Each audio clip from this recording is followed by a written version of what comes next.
Hey everybody, Nick Espinosa, your chief security fanatic here, and today we're actually talking about the passcode that you use to unlock your iPhone or your Android, because soon that may not be off limits to law enforcement or the US government. Now here's what's going on, and this is coming from a new report from the Wall Street Journal. Apparently, two civil liberties organizations are asking the Supreme Court to rule on what is, I think, an increasingly relevant digital privacy question.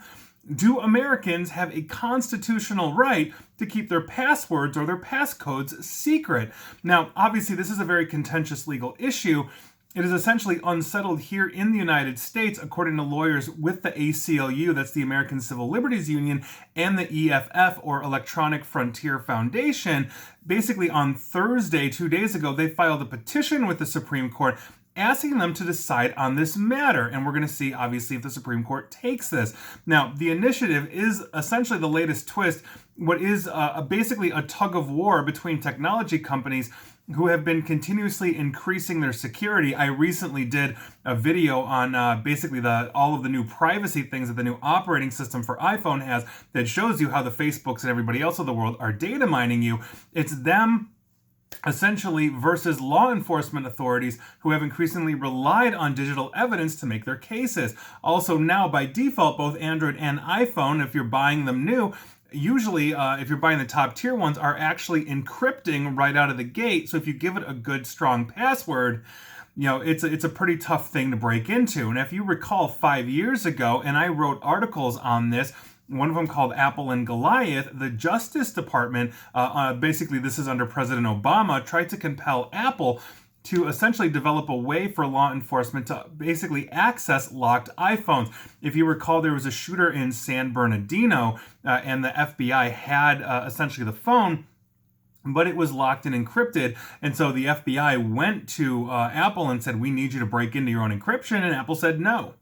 We're not going to do that. The FBI eventually did find a way to get into that phone, and so Apple rewrote essentially how they were applying encryption to the phone to make it more secure. And this is the basically cat and mouse game that we have. We find ways to break into things in cybersecurity, and by virtue of that, we harden our defenses, and then we're waiting for somebody else to attempt to innovate around it, in which case we once again have to catch the mouse and go back on defensive mode as we plug those holes.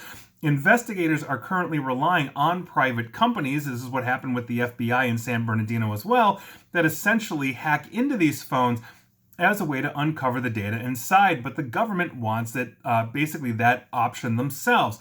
Now, most states in the United States really haven't decided this password matter, and this is according to one of the lawyers with the ACLU, Jennifer Granick.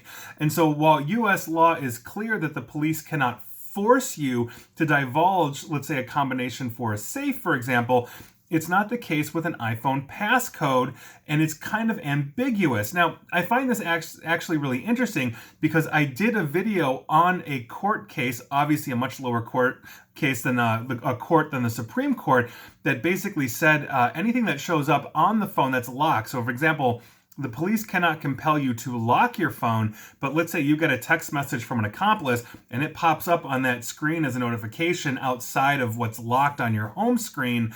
They can use that as evidence, providing they were not attempting to coerce that. You simply have that going and they can see it. So this is obviously a very serious issue. Now, this also dovetails with another issue that have been basically, there have been more and more calls for it under the Trump administration's Justice Department to weaken the encryption in the phones, because if Apple or let's say Google that are encrypting their iPhones and their Androids respectively, if that is weakened encryption that, let's say, the FBI would have a backdoor into, or law enforcement, then they wouldn't need these private companies to figure out ways to get through the defenses that are built into the operating systems or the phones themselves. And that is the other thing. They want to weaken the encryption. But the problem that we have, and this was some of Apple's logic 5 years ago, I wrote on this, is that if you essentially break encryption for one, at the time, iPhone 6, you break it for all iPhone 6s. Or if it's an iPhone 10, you break it for all iPhone 10s. Or if it's a Samsung version, whatever, you break it for all Samsungs or Androids.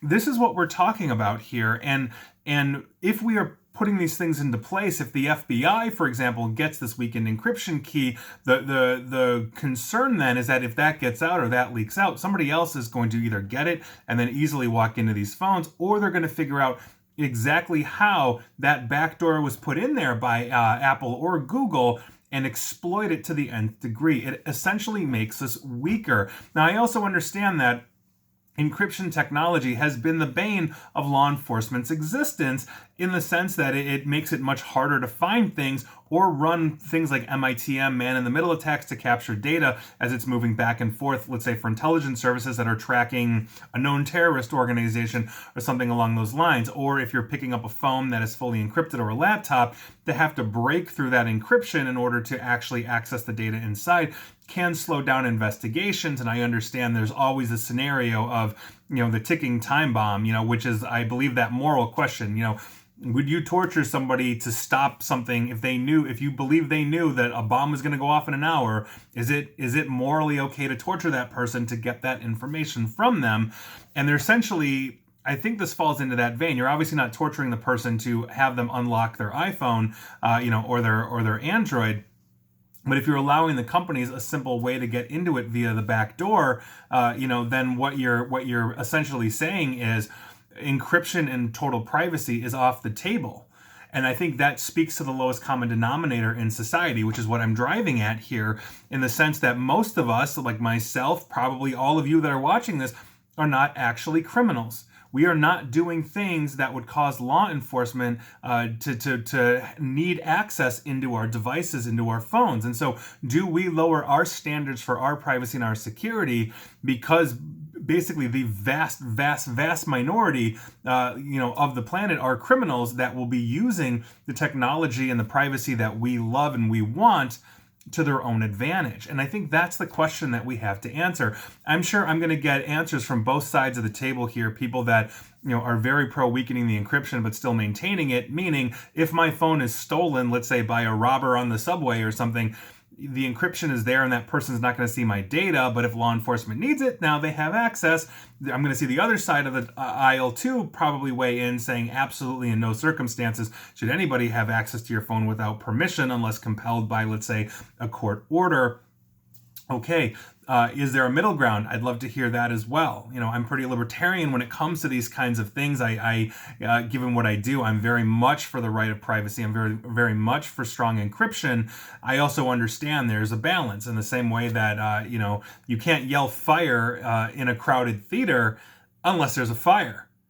So here we are. There's always an exception to the rule, and I'd be very curious to know if you guys think of any. And so that is your news of the day, and I think it's an interesting discussion, but I think it's something that the ACLU and the EFF are on the forefront of, and I support this going to the Supreme Court and actually having a final ruling about just how far law enforcement, the U.S. government, can reach into our devices. I'm curious to hear your thoughts. And once again, that is your news of the day. And please like, share, follow me here on Facebook and Twitter at NickAESP. And please feel free to subscribe to me at YouTube as well. And as always, stay safe and stay online.